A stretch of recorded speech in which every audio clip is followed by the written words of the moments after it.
Of all the devil fruit types in One Piece, the only type that hasn't shown any sort of awakening yet are Logias. And due to that fact, we're still wondering what would happen if one of the many Logia users decided to use their awakenings. Well, in this video I'm going to be going over many of the Logia users in the story and detailing what their awakenings could be. Before I get into this video though, it'd be greatly appreciated if you guys like and subscribe, as I'm trying to reach 1k and I feel like it's a win-win for both of us. The more you guys like and subscribe, it gives me more incentive to obviously upload and create videos on your favorite stories. So yeah, it's a win-win for both of us. Anyway, I'm not going to keep you guys for too long. Let's get back into the video. To start, I'm going to go over the two most popular Logia users, and they are Kuan and Sakazuki. These two are the most discussed and talked about Logia users due to their position in the story, their fight, and the potential of what their awakenings can do. For one, we do know that Logia awakenings will be able to permanently change islands, which is a massive feat. But what about their other abilities? Well, let's go over Kuan first. In the story, we've seen Kuan attack many people and freeze them solid, but there's something he hasn't done yet, which is very interesting. See, if we look at Sakazuki's neck, we can see that there are burn marks there, but we all know that punching someone can't make a scar like this, and Kuan can't burn unless he has frostbite. To put this into perspective, being able to inflict frostbite onto a magma man is insane, and I don't think I need to explain that. Kuan having frostbite as awakening power can also be backed up by the fact that whenever he freezes someone, they don't really feel the after effects of it, so when awakened into a stronger form, having frostbite would really hinder their opponent, and if it's potent enough to affect someone like Sakazuki, then I don't want to see it on someone that doesn't have any sort of thing to burn it off of them, or I should say melt. So someone like Sanji, King, Sakazuki, they may be exempt from this, but even they may feel the after effects of it. But people that don't, they're gonna have a bad day. Next is Sakazuki, and his awakening was hard for me to piece together as his devil fruit seems to be complete. The only thing I could see is if he would make a magma sword like Kuan or Kizaru, but I doubt he needs his awakening for that. The best I could think for Sakazuki would be blue magma that has a little bit of lightning in it, let's say. But yeah, I can't really think of anything else because I was trying to think of like basalt rocks or something like that will come out of obviously volcanoes that can increase his AP, but I don't know if he needs that.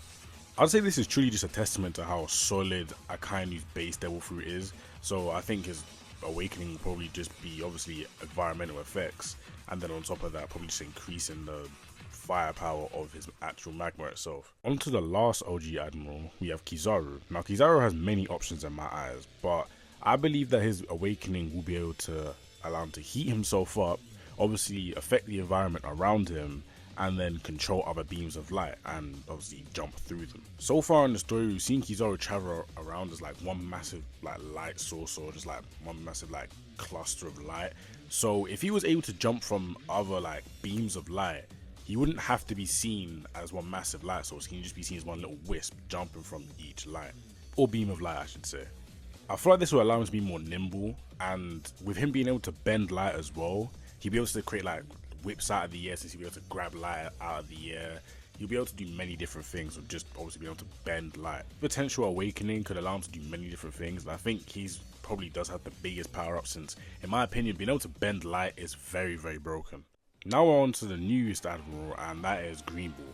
And I believe that Greenball's awakening will allow him to control other plants, and obviously things that are related to nature, but will also allow him to spawn out of anywhere and respawn at any point without planting it. So when he fought the scabbards, he had to obviously forcefully plant himself, but now he doesn't really need to. Another thing he could do is set up like dangerous plants all around his forest wherever he wants to create them.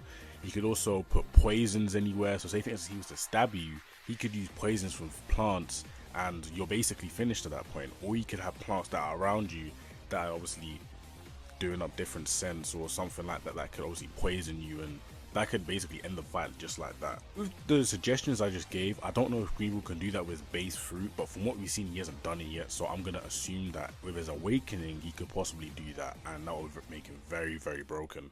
Getting onto the first pirate, we have Blackbeard, and I believe his could be very simple.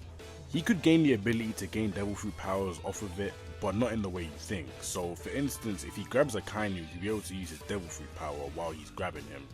If that sounds too OP, I can give you another one. Now option 2 is him being able to spread his darkness. Multiple times throughout the story we've seen Blackbeard swallow things up or touch people with his powers, but we haven't seen him touch something and have it linger there. So if his ability would basically touch, I don't know, a cube, and the cube would have darkness all over it, and then somebody else would touch it, the darkness will spread onto them, if that makes sense. If you're a devil fruit user, I think that he will be able to turn your devil fruit off completely because you have the darkness on you, and then if you're not, he'll be able to also drag you towards him like he would with devil fruit users, if that makes sense.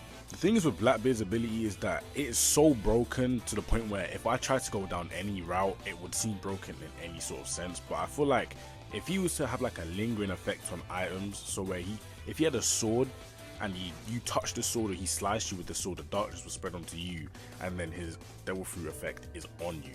I feel like that would be okay, but I know that's still broken either way. But with Blackbeard, him awakening his fruit would basically spell the end for everyone, since it's already OP as it is. Now the final two I'd love to get onto are the Maramara Nomi and the Sunasuno Nomi, or Crocodile's devil fruit if you don't know what it's called. To start with the Maramara Nomi, I believe that it'll be able to control other flames while also being able to heat up to white flames. I don't want it to copy Sanji's trajectory, which a lot of people want it to do, like go from blue flames or even just the black flames.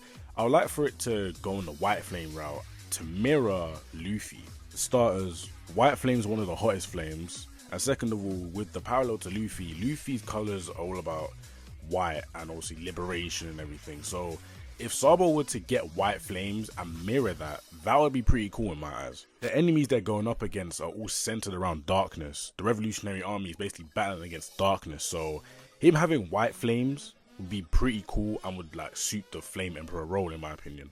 Lastly on the list is Crocodile, and I think Crocodile is pretty self-explanatory. I think it'll just be black sand, since it has many minerals inside of it that he can use to manipulate things, and it would be very cool just to see him with black sand and see how he would use it, since he does have a lot of good abilities with his base devil fruit. But having black sand on top of that, I feel like he'll be able to use those minerals and stuff inside of it to boost his AP, durability, and just everything about him. That's it for this video. I could go over this video again and have other awakenings, just not Logia Awakenings like Paramecia, Zoans, because I really wanted to get into Smoker, Enel, who else is out there? Hey, let me know if you want to hear a Caribou or Karasu devil fruit awakening, or let me think of some Paramecias. Bonnie's awakening, we could think of Kuma's awakening. There are a lot of awakenings in One Piece that you could theorize on, and I don't mind making videos on them. But yeah, if you want those videos, you know what to do. Like and subscribe.